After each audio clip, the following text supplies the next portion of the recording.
Demanche pirate le 32-16, c'est Arnaud Demanche qui rentre dans ce Bonjour. studio. Bonjour Arnaud. Comment ça va? Eh ben ça va bien comme un lundi, j'ai envie de dire. Et ce qui fait réagir ce matin, Arnaud, c'est la rentrée parlementaire. Emmanuel Macron qui a menacé de dissoudre l'Assemblée nationale si les oppositions votaient une motion de censure contre la réforme des retraites. Oui, et alors pour nous expliquer tout ça, on a un message de Nicolas Poincaré, notre ami analyste, qui explique que le chef de l'État a donc menacé les opposants de dissoudre l'Assemblée.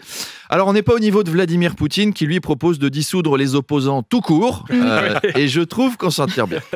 Olivier de Nancy nous dit « Pitié !» Pas une nouvelle fois des législatives. En plus, les consignes de vote, on connaît. Tout le monde voudra faire barrage à tout le monde. C'est-à-dire, Macron, on l'a élu pour faire barrage au RN.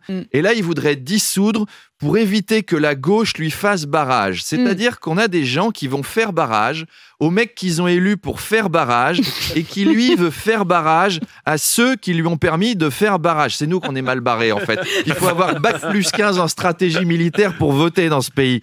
Enfin voilà, si les politiques rejettent tout le monde comme ça, il ne faut pas s'étonner que les électeurs le fassent aussi. Alors, c'est une manœuvre qui sert à intimider les républicains et les socialistes et les contraindre à voter la réforme des retraites. Mais chez eux, on n'y croit pas vraiment. On a piraté une conversation entre plusieurs républicains. Tu bluffes, Martoni. Pas sûr. On vote. Moi, je vote et je dis il bluffe. Vous voyez, tout le monde se méfie un petit peu. Qui vote, il bluffe autour de la table. Moi, je vote, il bluffe. Je vote, il bluffe. Je poserai la question d'ailleurs tout à l'heure à Yael Braun-Pivet. Je pourrais presque lui poser comme ça, Arnaud. Je lui dis, alors, il bluffe ou il bluffe pas? Écoutez, chiche.